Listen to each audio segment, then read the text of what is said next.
Meu amado, minha amada, continuando nossa jornada, Jesus Cristo revelado no tabernáculo, neste momento nós vamos estudar e entender acerca das ofertas e sacrifícios que eram oferecidos no tabernáculo.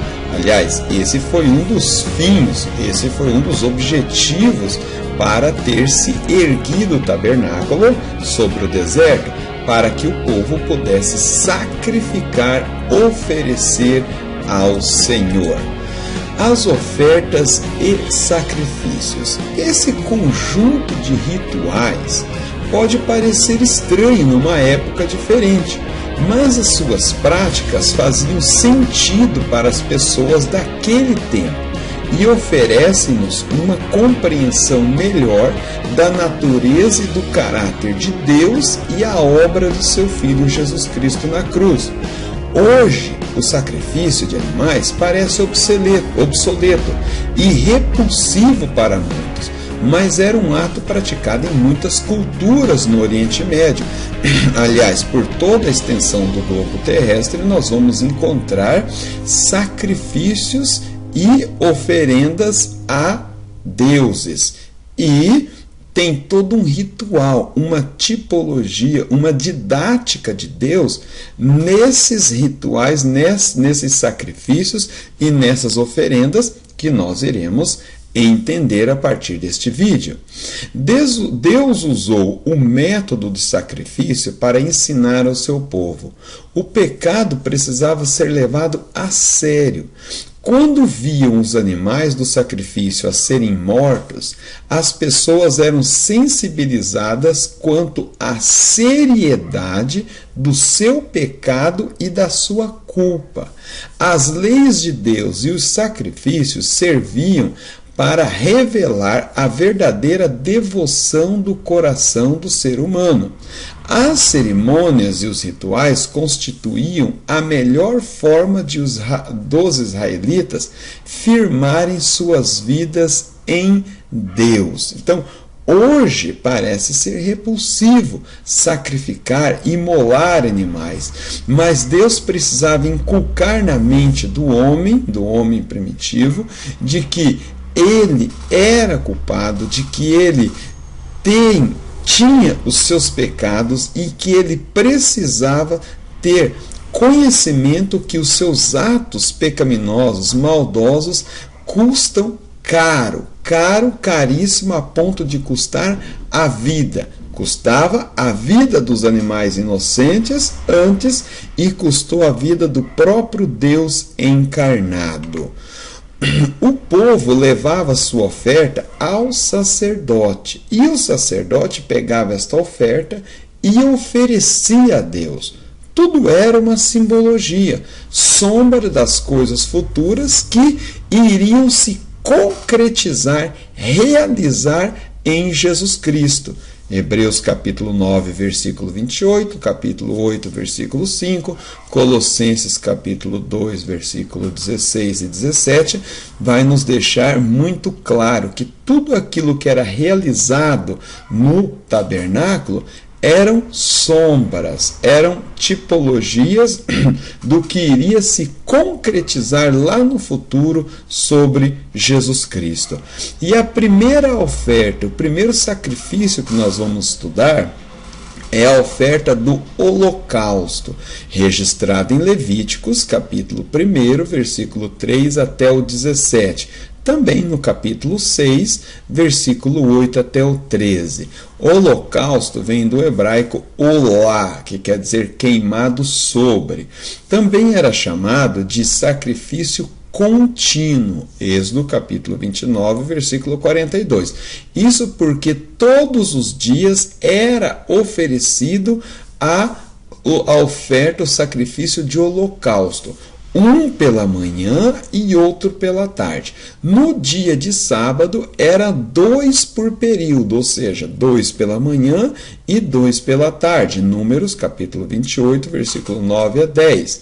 Este sacrifício de holocausto poderia ser um cordeiro, um novilho, um gado e, para as pessoas mais pobres, poderia ser um pombo ou uma rolinha. O ofertante, ele colocava as suas mãos sobre a cabeça da vítima, sobre a cabeça do animal. Os sacerdotes imolava, derramava, vazava o sangue do animal, pegava esse sangue, borrifava, aspergia sobre o altar e o animal era queimado inteiro, exceto o sangue. E a fumaça, ela subia, simbolizando que estava sendo consagrado o ofertante. Era uma simbologia da consagração do ofertante, daquele que estava oferecendo a oferta. Levíticos capítulo 1, versículo 4 a 5. Quando o ofertante colocava as mãos sobre a cabeça do animal, estava tipificando o quê? Que a sua culpa, o seu pecado, estava sendo transmitido para o animal, e o animal então agora estava com o pecado, a culpa daquela pessoa, do ofertante, e como o pecado custa muito caro, custa a própria vida, aquele animal então ele seria imolado, seria morto. Agora veja bem, isso é um aspecto da misericórdia de Deus. Como eu falei, nós não podemos enxergar isso sobre a ótica moderna. Nossa, que horror matar o coitadinho do animal. Isso hoje, em nossa época, nós temos essa visão. Por quê? Porque Cristo morreu na cruz do Calvário uma vez por todas e nós não precisamos mais imolar criatura nenhuma. Então, causa-nos até uma certa rejeição esse tipo de pensamento. Nós aqui, da cidade, evidentemente, porque uma pessoa do campo, uma pessoa que vive da criação de animais, de boi, de porco, de galinha, ou qualquer outro tipo de animal, e ganha vida sobre isso, evidentemente o raciocínio dele pode ser um pouco diferente do nosso. Mas, na época, isso era uma prática e Deus pegou esta prática para ensinar aspecto do seu plano, do seu propósito. Porque Deus estava inculcando na mente do homem que o pecado dele era digno de morte. A pessoa era digna de morte por causa dos seus pecados, mas Deus, pela sua infinita misericórdia, aceitava um substituto inocente que era o animal. Então a pessoa oferecia este animal, mas ele deveria estar visualizando, vendo que no futuro Deus iria prover o seu cordeiro. Numa certa ocasião, Jesus Cristo disse aos judeus assim: olhe, Abraão exultou em ver o meu dia, e ele viu e se alegrou. E os judeus então estranharam: você não tem nem 50 anos, como que Abraão viu o seu dia, pôde lhe contemplar?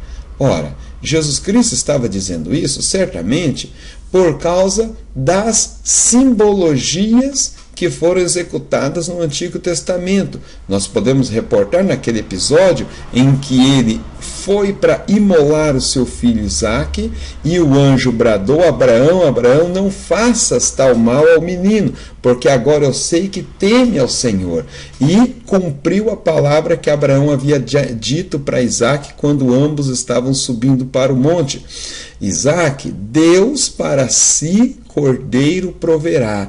Então, no mesmo momento, ele viu ali um carneiro entrelaçado e ele então pegou aquele animal e imolou diante de Deus. Ali Abraão contemplou o dia do Senhor, contemplou o dia em que Jesus morreria na cruz do Calvário em substituição ao ser humano, a o seu filho Isaque, a ele mesmo, a mim e você, a todos os homens. Eram tudo simbologias.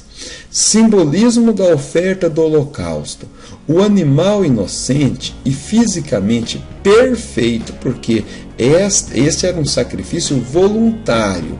A pessoa voluntariamente ia até o tabernáculo oferecer esse sacrifício. Ele deveria escolher um animal perfeito, não poderia ter nenhuma mancha, nenhum erro. Apontava para Cristo, o justo. Primeira Epístola de São João, capítulo 2, versículo 1 e 2 nos diz isso.